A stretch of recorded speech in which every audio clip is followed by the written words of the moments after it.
dengan perangkat desa. Oh, perangkat Desa.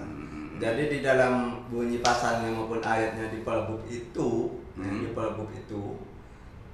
perangkat desa yang mencalonkan diri ini sebagai kepala desa maka harus cuti. Oh, harus cuti.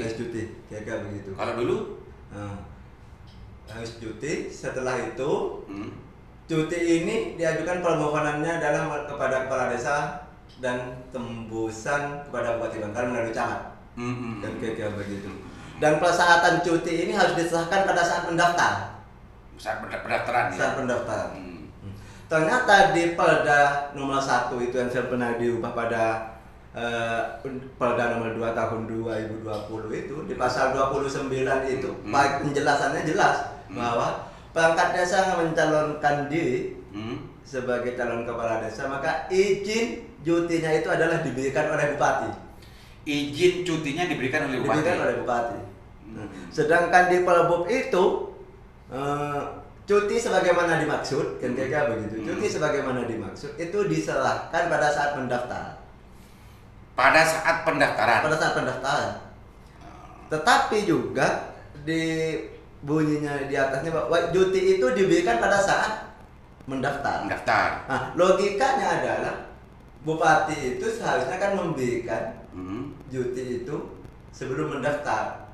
Oh gitu. Kan nggak mungkin ngurus pada saat mendaftar, harus diberi pada saat mendaftar juga.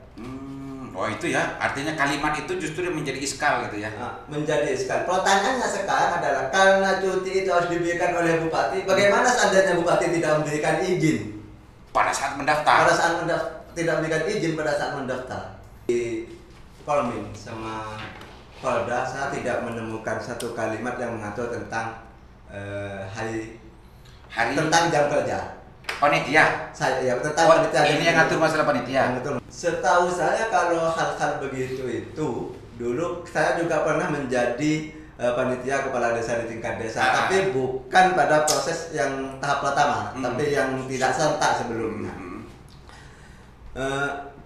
Kalau memang itu mau ditafsirkan begitu, sebenarnya kan harus ada perintah yang mengatur tentang itu baik di Polda maupun di Pelbub misalnya. Kira-kira begitu kalimatnya. Sesuatu hal yang belum diatur berkaitan dengan kepanitiaan, berkaitan dengan bila mana itu perlu, maka panitia diberikan kewenangan untuk mengatur sendiri misalnya. Tetapi ini kan tidak ada perintah yang mengatur begitu. Kalau makanya saya posting akhirnya ini bagaimana panitia kabupaten ini, ya kan tahu TFKPD ini harus memberikan penjelasan, penyatuan persepsi agar panitia di tingkat desa itu tidak memaknai dan tidak menafsirkan lain, atau minimal tidak bingung gitu kan? Minimal tidak bingung karena ini adalah yang di Pelbub itu adalah pasal 3 itu juga nggak perlu di ayat 2-nya itu adalah dapat. Dapat. Oh ya dapat. Berarti kalau dapat itu kan nanti akhirnya ditafsirkan ini boleh dilakukan dan boleh tidak dilakukan. Itu menyangkut tidak? Biar pemirsa juga paham. Itu terkait dengan urusan klasifikasi dan klarifikasi. Catatan yang lain adalah berkaitan dengan scoring. Kalau dulu scoring. Kalau dulu itu kan scoring ini kan sebenarnya bukan persyaratan ya kan. Berkas-berkas yang dimasukkan dalam scoring penilaian ini kan bukan persyaratan dalam proses pemilihan kepala desa. Tetapi ini adalah persyaratan tambahan atau seleksi tambahan kira-kira untuk menjadikan penilaian tambahan manakala calon itu lebih dari 5 kan kayak gitu. Karena memang dari PP itu kan PP 43 yang akhirnya sudah diubah dengan PP 47 dan juga diubah dengan yang kedua kalinya itu 11/2019. Itu maksimal 5 ya? Maksimal 5. Kalau lebih dari 5 kan kira-kira begitu. Bagaimana kan kayak gitu? Karena lebih dari 5 akhirnya berlaku istilah seleksi tambahan kan, seleksi tambahan berkaitan dengan ijazah, berkaitan dengan usia, berkaitan dengan pengalaman pekerjaan di pemerintahan kan kira-kira begitu. Kalau memang semisalnya adalah cuma 5 yang mendaftarkan di desa itu, maka tidak perlu itu ijazah minimal yang disyaratkan di dalam aturan tingkat pertama atau SMP itu kan sudah cukup. Tidak perlu pengalaman pekerjaan, tidak menghitung usia, kan kira-kira begitu. Tetapi manakala lebih dari 5 ini akhirnya bicara masalah ijazah, kira-kira gitu. Ijazah kalau S3 di-scoring akhirnya 100 gitu kan. Kalau membaca dari Perbup itu memang banyak sekali celah yang bisa dibuat peluang dan peluang ya oleh pihak-pihak tertentu yang dalam hal ini katakanlah ingin menang dengan cara mudah ya gitu. Tapi kalaupun itu nanti dilakukan karena memang di regulasinya itu memungkinkan untuk dilakukan itu, ya nggak ada yang salah. Karena memang regulasinya mengatur begitu. Betul. Sebenarnya isi dari itu sebenarnya dari undang-undang, kemudian ke PP-nya, kemudian ke Permendagri sampai ke Perdanya. Itu diatur masalah pembatasan maksimal tentang jumlah calon kepala desa. Di situ diatur ketika lebih dari 5 maka harus diadakan scoring, di mana scoring ini terdiri dari 4 poin. 1. Usia, tingkat pendidikan, pengalaman kerja di pemerintahan, dan satu lagi adalah uji kompetensi yang dilakukan oleh pihak ketiga. Itu indikator yang dipakai gitu ya. Nah, yang bisa dibuat katakanlah mainan dalam tanda kutip oleh pihak-pihak tertentu yang ingin menyingkirkan lawannya yang mungkin dirasa kuat, itu adalah sistem penscoringnya. Scoringan itu ya. Penscoring, ya. Itu atas dasar pengalaman yang ada selama 3 gelombang menjadi video tadi. Betul. Betul. Bisa. Terus kalau dulu sistemnya itu per poin. Poin. Sekarang saya baca di Perbup itu nilai. Ada persentase, nilainya itu mulai dari 0 sampai 100 sekarang. Yang jadi masalah kalau menurut saya di Perbup yang sekarang ini adalah penscoringan soal pengalaman kerja di pemerintahan. Ya.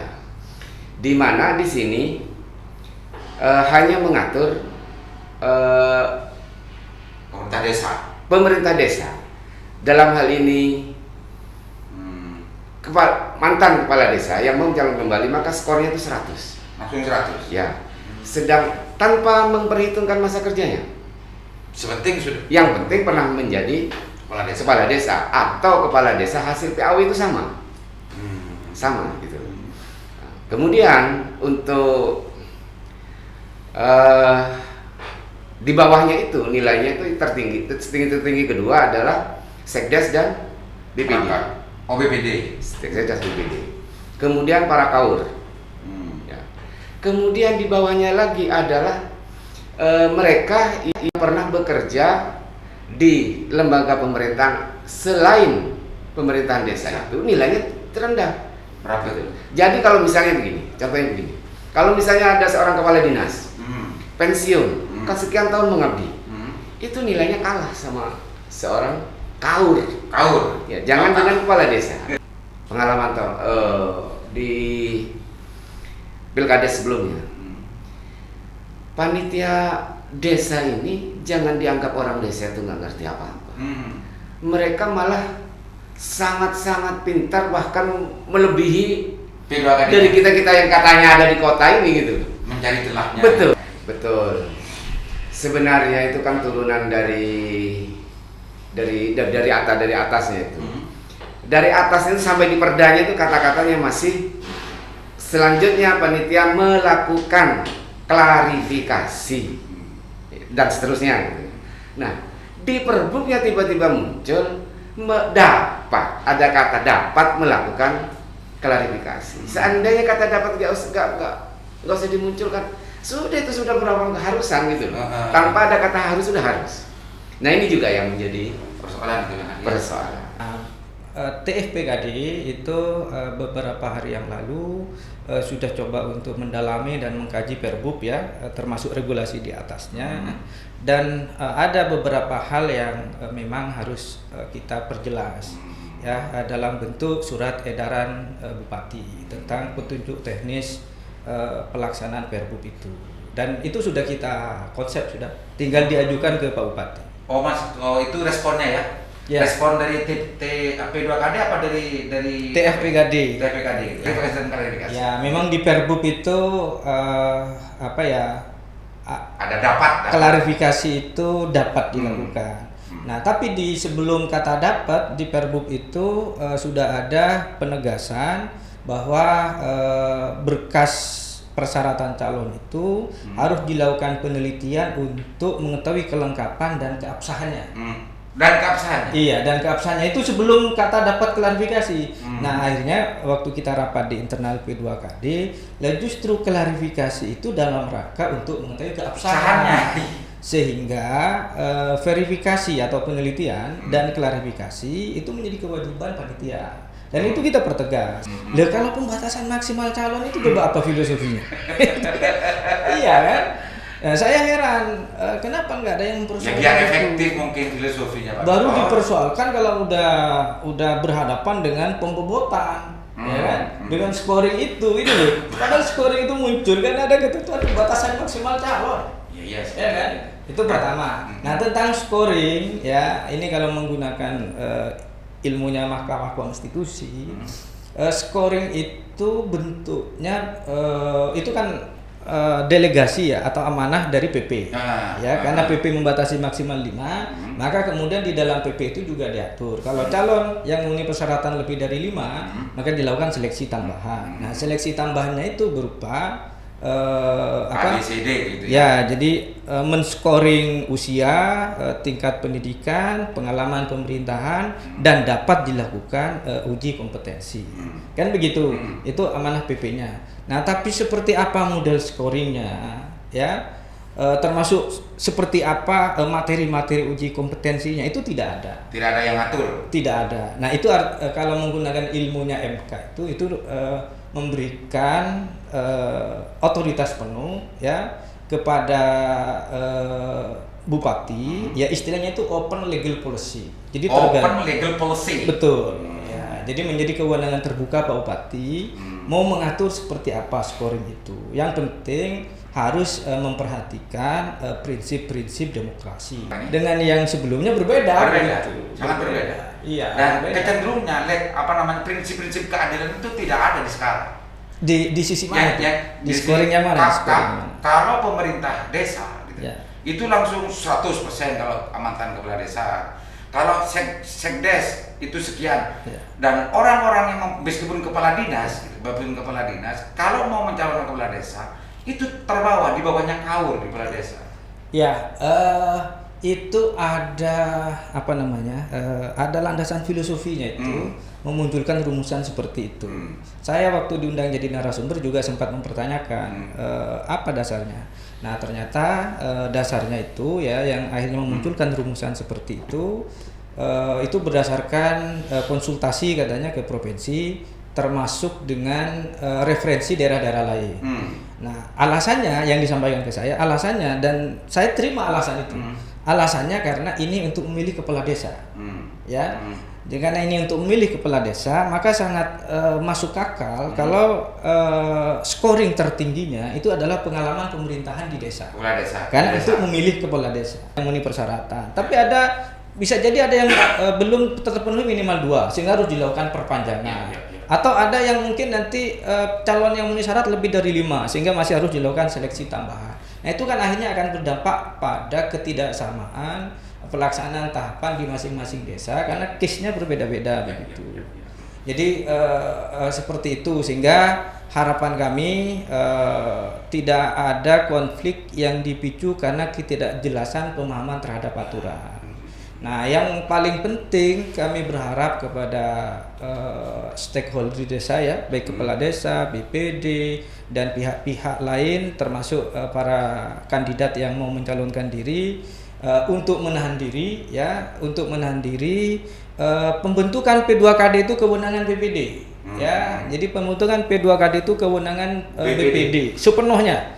Ya, nah bagaimana BPD memproses, silahkan sesuaikan dengan kebutuhan di masing-masing desanya. Yang penting kedepankan aturan, kedepankan kedamaian.